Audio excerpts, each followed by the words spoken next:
Qoyunda qazanc zad yoxdur, əziyyəti də çoxdur deyənlər. Mövcud vəziyyətə görə hardasa sizinlə razıyam. Amma bir gəlin araşdıraq. Lap lazımdırsa bir dünyaya səyahət edək. Görək bu başqa ölkələrdə də belədirmi? Yoxsa onlar qazanır və qazanırsa bizim etdiyimiz səhvlər nədir ki, qazana bilmirik? Mən hər zaman olduğu kimi araşdırmalara davam edirəm. Tapıb öyrəndiklərimi də hər zaman paylaşıram. Lakin bu dəfə başqa bir ciddi məsələ var ki, bu da belə fərdi olaraq çətin məsələdir. Buna ya dövlət əl qoymalı, ya da ciddi bir biznesmen sahibkar. Əslində bu kənd təsərrüfatının yeni layihəsində qoyunçuluğa qoyulacaq investisiyaya bir təklif də ola bilər. Məsələ nədir? Bugün bizdə qoyundan qazanc sadəcə baladır. Amma dünya ölkələrində balaya ekstra bir qazanc kimi baxırlar. Çünki əsas gəlir süd üzərindən qurulur. 8 ay laktasyon olur, 3-4 litr süd verən qoyunlar saxlayırlar. İldə bir doğum edirlər. Lakin bir doğum olduğuna baxma. Tək doğan qoyun nadir olur. Ekiz və 300 doğurlar. İndi özün təsəvvür et, ortalama lap 2 litr yarım süd versə, bir ayda 75 litr, 8 ayda 600 litr süd eləyir. Bunun da lap belə ən aşağı qiymətlə 1 manat hesablasan belə, yenə bir qoyun 600 manat pul gətirir. O balalar da sənin xərclərin olsun. 50 qoyun saxlasan kiçik bir həyat təsərrüfatında belə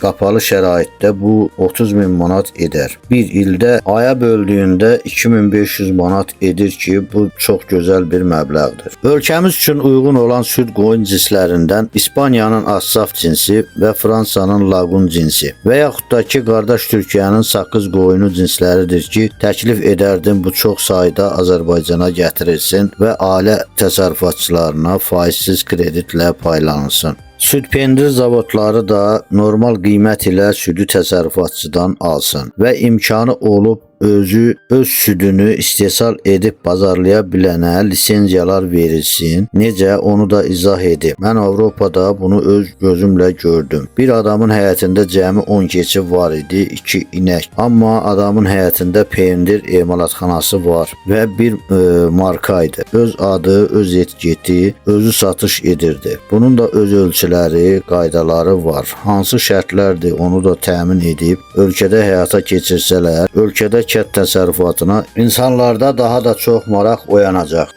Əvvəlcə gedək İspaniyaya Assaf qoyunu haqqında məlumatlar öyrənək. Assaf qoyun cinsi böyük bir süd torbasına sahib olduğu üçün otlaq üçün çox əlverişli deyil. Yəni uzun yol getmələri verimliliyi aşağı sala bilər. Bu qoyunlar qapalı və yarım qapalı şəraitdə yaxşı nəticələr verir. İstiyə dözümlüdür, yunlu bir cinsdir. İldə 2 dəfə qırxılması məsləhətdir. Süd torbası çox böyük olduğundan məmə ucları normal qoyun kimi aşağı deyil, yanlara baxır. Əl sağımı biraz zəhmətli ola bilər.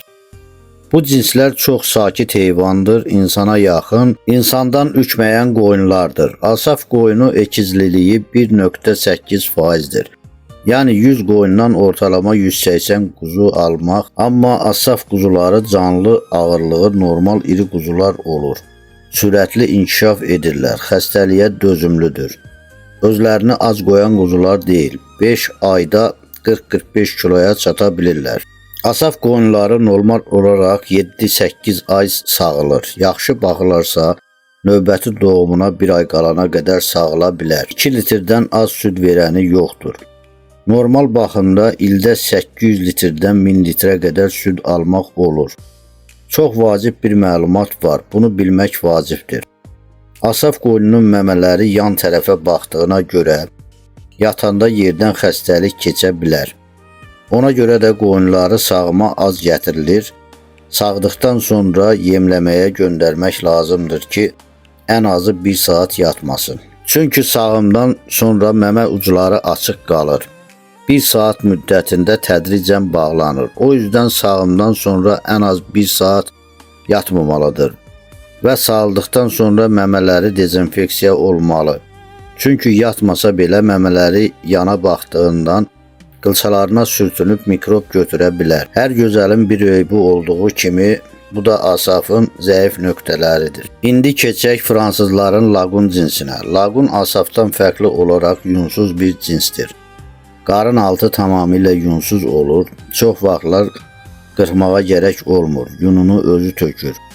Bala verimi Asafdan üstündür 2.2, yəni 100 qoyundan 200 bala. Lakin süd verimi Asafa görə biraz azdır. İldə 400-600 litr arası, amma yağlılığı Asafa görə çox yüksəkdir.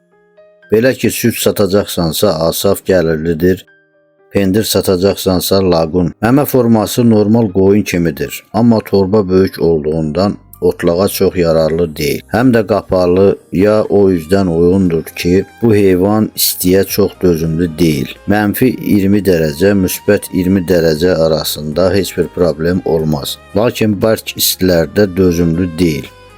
Asafdan üstün bir fərqi var ki, Asaf ildə bir dəfə qoça gəlir, sentyabr ayından sonra havalar sərinləşdikdə, lakin Lagun ilin istənilən vaxtı qoça gəlib, ildə 2 dəfə də doğum edə bilər.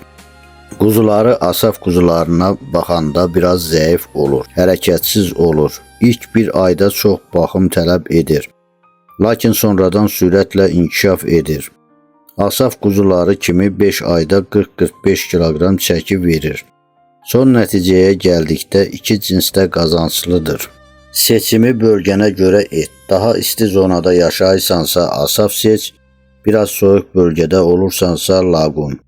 Bir də qardaş Türkiyənin bir yaxşı cinsi var ki, saqqız səsləndirirlər. Bu cins də bizim bölgəyə uyğun olaraqdan yaxşı süd cinsidir. Tək süd deyil, bala sayı bu iki cinsdən yüksəkdir. Çox zaman 300, 400, 500 doğur. Süd verimi də 1.5-2 litr olaraq çox münasibdir. Bir də Avropa cinslərindən fərqli olaraq biraz iri cüssəli və biraz da yaraşıqlı bir qoyundur.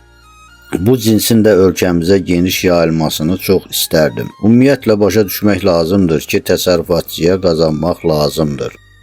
Yox, yerli cins əti belə dadlıdır, nə bilim nə. O qəssab gəlib sənlə qoyun otarmır ki, nə bilir zəhmətini. İkinci də araşdırmışam da, özüm yemişəm də, heç bizim quzulardan fərqli deyil. Uzun quyruq cinslər də əti dadlıdır.